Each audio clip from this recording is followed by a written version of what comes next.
You're listening to The Rule of Law, the educational podcast sponsored by Allrise, where we focus on the intersection of law, technology, and storytelling. And now, here's your host, Lauren Round. Welcome to Rule of Law. When we think about career success, we often think about promotions, titles, compensation, or reaching the next milestone. But what happens when you achieve everything you set out to accomplish and still feel like something is missing? Today's guest has spent years exploring that question. Jeff Westphal is the founder of MeaningSphere and the former CEO of Vertex, a company he helped grow into a multi-billion-dollar public company. After decades of business success, Jeff turned his attention to a different challenge, helping people and organizations discover more meaning in their work. In this conversation, we talk about why meaningful work isn't limited to traditionally purpose-driven professions, the difference between success and fulfillment, how leaders can build workplaces where people feel connected to a larger purpose, and how AI may change the way we think about work in the years ahead. Jeff, welcome to the podcast. Where are you recording from? I'm actually in Western England. Really? Yeah. Okay, good. I'm glad we're able to make this this time change work. I'm in Arizona, so we're on opposite ends of the time change now, but we're really happy to have you. So we always start the show with an icebreaker to kind of just get to know you before we dive in. So your question is, what is a book or a show or a podcast that you're really into right now? And I'm not going to let you answer with your own book. Okay, fair enough. I have found, oh gosh, there's so many that I'm really into right now. I follow the Bulwark pretty closely. I think that it's a mostly former moderate Republicans who have said this is not normal what's happening. And so I think their perspective strikes a really important balance that's lost in most of the media. So I've enjoyed learning from the people on the Bulwark. Okay, that's a good thing. I'm going to add to my list. I agree. We need some moderation and level heads in today's political environment for sure. Everybody's got a little bit of the truth. Yeah, exactly. Well, I have some questions I want to get into about your previous life and your current work, what you're doing. But if you wouldn't mind just starting us off, kind of a brief intro about you and your journey to where you are today. Yep, Philly guy, born and raised in the Philly area. Went to public high school, wound up at University of Richmond, did a year of law school, and then a few years in advertising, and was going to go client side with Marriott Corporation when my father said, "Why don't you join the company?" And so I said, okay. And I spent 33 years helping grow Vertex Incorporated, which is a household name in corporate taxation software and solutions. And now the global leader in that space, publicly traded, multi-billion-dollar company. I retired after 5 years as chair, after 20 years as CEO. And I'm now doing what I've always dreamed of doing, and that is helping people anywhere create more meaning and fulfillment in the work they do, whatever that work might be, even the law. Yeah, and tell us a little bit more about that. So you left Vertex, and now what are you doing full time? Like what does your day-to-day look like in sort of this theme of helping people find meaning in their work? Yeah, well, I'm going to be 65 in November, so I don't do anything full time. I get to walk and do things like that. But my primary avocation is the publication of my book, A Work Life Worth Living, and the founding and development of MeaningSphere.com, which is a platform to support people in their ongoing journey of cultivating meaning and fulfillment in the work they do, and meeting other people who want the same thing. Because books, podcasts, they're kind of events, but where do you go to go to the gym and practice? How do you get and stay in shape when it comes to this? It's like anything else. You're not going to learn how to shoot foul shots in a weekend. And I don't think many people are going to build a really sustainable, meaningful work life, by going to see a motivational speaker. So that's the reason for MeaningSphere.com. And tell us a little bit, I mean, how did you sort of come to have meaningful work as a passion and something that you wanted to pursue? Were you miserable at work? Were your employees miserable at work? I mean, what kind of inspired or lit this spark to pursue as kind of a side project and then more of a full-time project? Yeah, great question. Um, when I left law school, and I won't go through the whole story about bagging a week of law school to go on spring break with my friends from Richmond and my father yelling and saying, get a job and all that good stuff. I deserved that demand. I was doing well, advertising. I was getting promoted.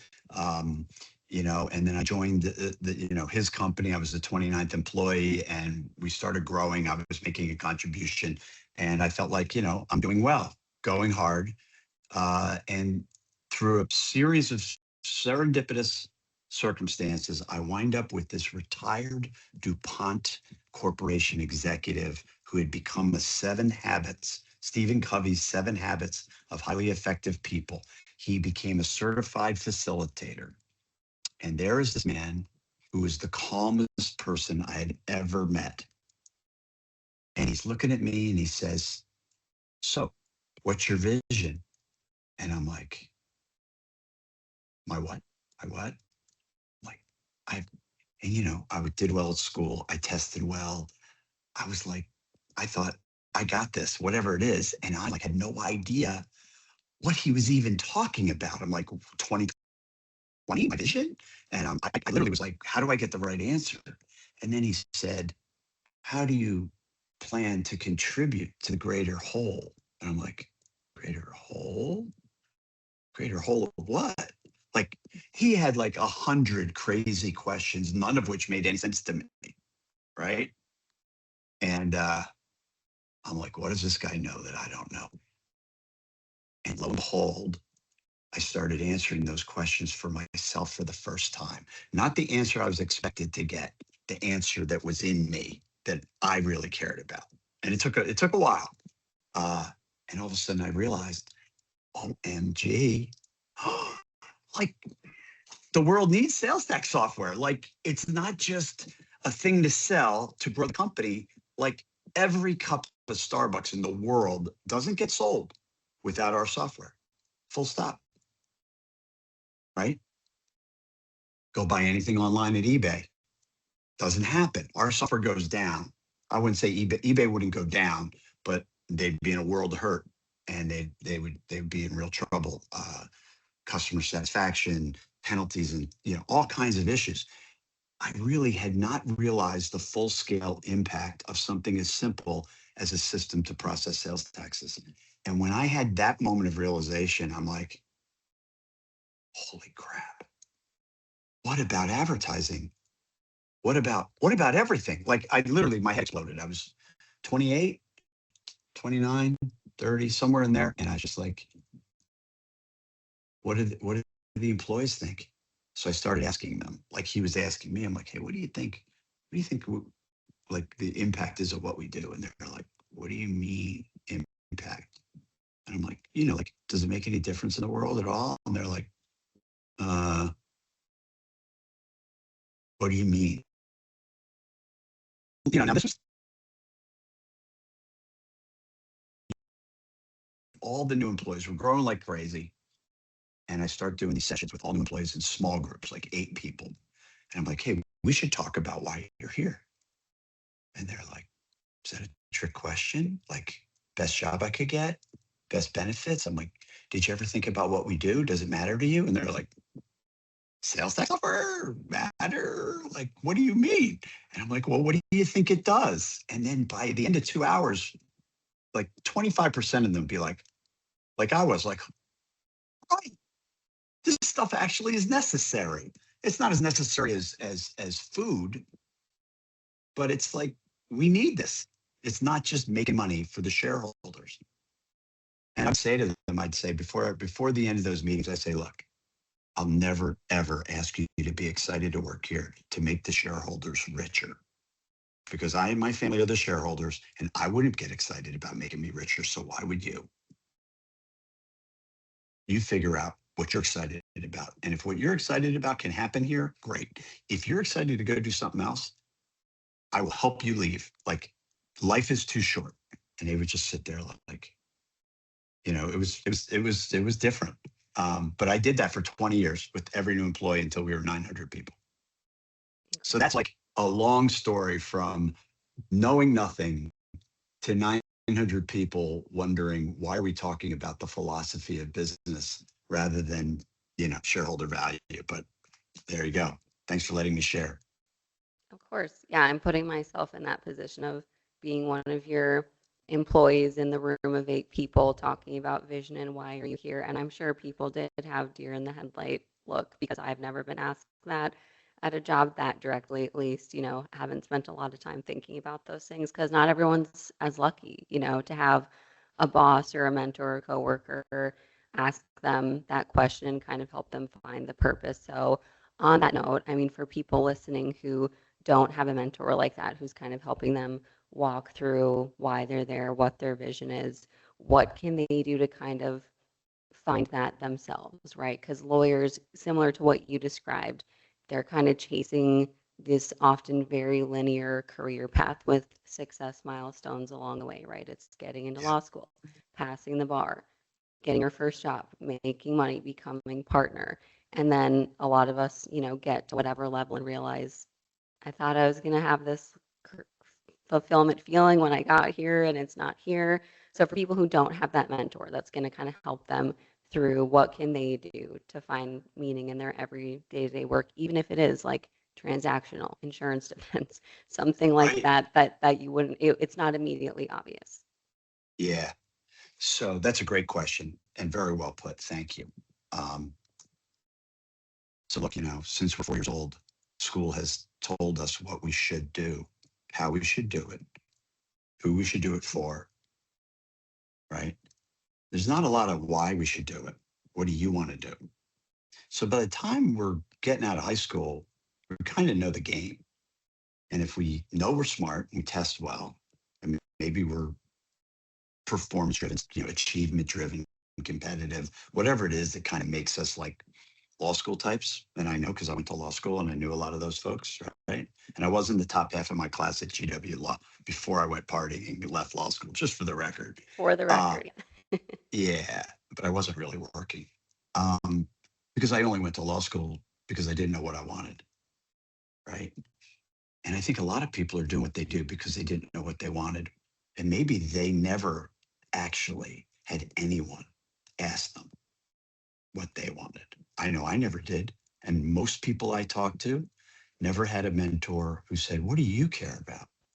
And frankly, to answer your question directly with that long preamble, most bosses are too busy. And they didn't have a boss ask them what they care about, what meaning is in the work. They're looking at like, hey, I pay you X. If that's not meaningful enough, I'll get somebody who else.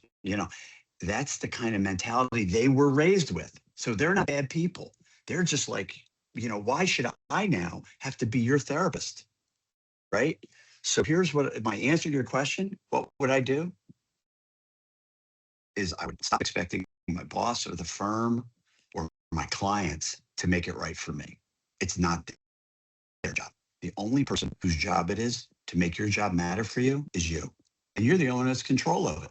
Not you specifically, Lauren, you, whoever the lawyer is, et cetera, right? And that's why I created Meaningsphere, because you still need help. You need support. You need access to others on the journey and mentors. And Meaningsphere is a place where you can get that for yourself, and take ownership of yourself, but not have to go it alone, right? I never could have gotten where I got to and seen what I saw. That can't really be good English, but you know, if it wasn't for my mentor, right? And so I started writing the book, and then I realized at this moment of realization by another mentor who asked me, "What's the purpose of the book?" And I realized one more book isn't really going to change the world. What's missing? And it came to me. A place for people to come together to do this work together and support each other, and not and get away from expecting the boss, God forbid, our spouse, to make it right for us. We're the only ones who can anyway. Mm. So on the other side of that, though, if there's someone listening who is managing people, associates, paralegals, whatever, Hmm. Understanding that some people are getting in the camp of it's not my job to do that. We give them plenty of resources to go to other professionals that can help them with this. But if someone's listening, that's like, this is sparking interest. Maybe I do want to set something up to find, to help employees find more meaning here, to make them Hmm. more invested in the company. Like, Hmm. what would you say to them? I mean, did you notice Yeah. a meaningful difference after you started taking this approach with your employees? I mean, did employees take your offer to leave? What was kind of the change that you saw Yeah. after the fact? Yeah. Great question. I'm really focused on the employees because usually the leaders have more resources, they have access to coaching. Um, there's a lot of people who want to provide help and support for leaders with the idea that then the leaders will make everything better for the employees. So I'm not really focused on this question, but my answer is this: really be careful not to help them because they don't want their boss to help them find meaning at work. Because that is like, what's in it for you? Right. I mean, I was a complete zealot for this, as I could give you 100 names of people who'd say, yeah, he was a little, over the top. And in spite of my total commitment to it, life changing commitment. I mean, it was life changing for me. Um, I bet you only 30% of the people at the company ever really thought this is for real. I think, and I think they really did, and it really mattered. And I think 30% were kind of ambivalent, like, okay, it's nice. Um, I'm still kind of worried about job security and my performance and my direct boss and all those reasonable concerns more than, finding some greater meaning in what I do, or any of the things Jeff says. And then there was a third who I'm certain were completely skeptical the whole time, but just weren't going to say anything for obvious reasons. Like, yeah, I get it. Yeah, you're going to help me find meaning so you can have more money. And lo and behold, it wound up being hugely successful for everybody, relatively speaking, um, but definitely for me and my family. And part of my mission to pay it forward and give back is meaning sphere. Like, I don't need to do this for money. It needs to be financially sustainable. That's why it's a .com. It's not a charity. People will really benefit and they will have better lives and careers for modest investment. Um, but I'm not doing it for the money. And I realized I wasn't doing Vertex for the money. I never counted. I never had a financial plan. Really? Never. I never had any piece of paper or spreadsheet or anything that showed like, okay, if we do this, I'll do that. Not once. It was like, we got to do the right thing. If we do the right things, we do it better than the competition. We do it for our customers and our employees. It'll always be more than I could have ever imagined. And then, of course, it was ridiculous. So, yeah. So obviously I can ramble and free associate. Reel me in here, Lauren. Okay. Hi there, it's Riza, your favorite AI avatar. You've probably seen me on some of my All Rise social media posts recently. Anyway, I just wanted to pop into Lauren's podcast to encourage you to take a few minutes to learn about All Rise. It's an award-winning AI-powered practice management system that's perfect for mid-sized law firms. It handles everything from client intake to final billing. Oh, we're also a Microsoft partner, so All Rise works seamlessly with the Microsoft applications you already use every day. Check us out at allrise.ai. Okay, let's get back to the podcast. I want to pivot then to a slightly different topic. We talk a lot about AI on the show because we just can't get away from it. Like, it's everywhere, Yeah. but especially in the legal Right. space and changing a lot of things in the Yeah. legal industry. Have you thought at all about how AI might kind of change this approach to work? Because on one hand, we see people becoming a lot more autonomous and productive, and it's kind of elevating them, and they can do more than they ever Hmm. thought they could. But on the other hand, there's another segment of the workforce who's, maybe they see their job being less meaningful to the company because it's being automated. How have you thought about how AI kind of factors into all of this and sort of the future of work in general? Hmm. Um, Quick comment about AI in the law as a client. I've worked with a dozen lawyers across a number of different roles: IP law, everything, contracts, you name it, estate. Uh, I can't imagine walking into court and telling the judge, well, the AI said. full stop. And I can't imagine retaining a single client if I said the AI said, right? So I think trust can't be outsourced between human beings who have something meaningful at stake, right? If you're trying to figure out what restaurant to go to, or you're trying to improve your writing on a paper, or you're trying to do some preliminary research, you get the feel for an area, or you want to, get smarter about data aggregations that you couldn't possibly do. You want to save time writing something that you're ultimately going to then have to edit. Okay, yes, productivity improvement, et cetera. It's world changing for sure. But at the end of the day, I'm not paying my counsel for all that. I'm ultimately paying them for their experience, their trustworthiness, their wisdom, and their ability to keep me safe from problems, and to um, make sure that I'm able to build meaningful relationships on clear, shared understanding and agreements that work, right? And that's a human wisdom thing. I've seen it. It's an art. Uh, and I think there's still great honor and opportunity in the law, truly. Yeah, we're totally on the same page. We talk about this all the time about, when clients come in really in almost any practice area, they don't care about what's filed in the brief. They don't care about kind of the strategy that goes on when they're not there. Those are all kind of details. They want someone to talk to that's going to help them feel better and walk Yeah. through and reassure them and be a coach and all of these things, which is very difficult for me at least to kind of visualize this being outsourced to AI. So, and then the other thing is like you talk to any attorney, almost none of them would say they spend enough time talking to clients, following up with clients. So our hope is that AI can help get a lot of the other stuff off of their plate so they can spend time doing what they're actually meant to do, supposed to enjoy doing is talking to their clients. So yeah, we're on the same page. Not everyone's as optimistic, but I like to be optimistic in this realm. Yeah.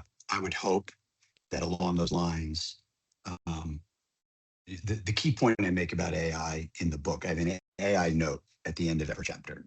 And I'm a one trick pony when it comes to AI. And my issue is this: you can't outsource trust to AI.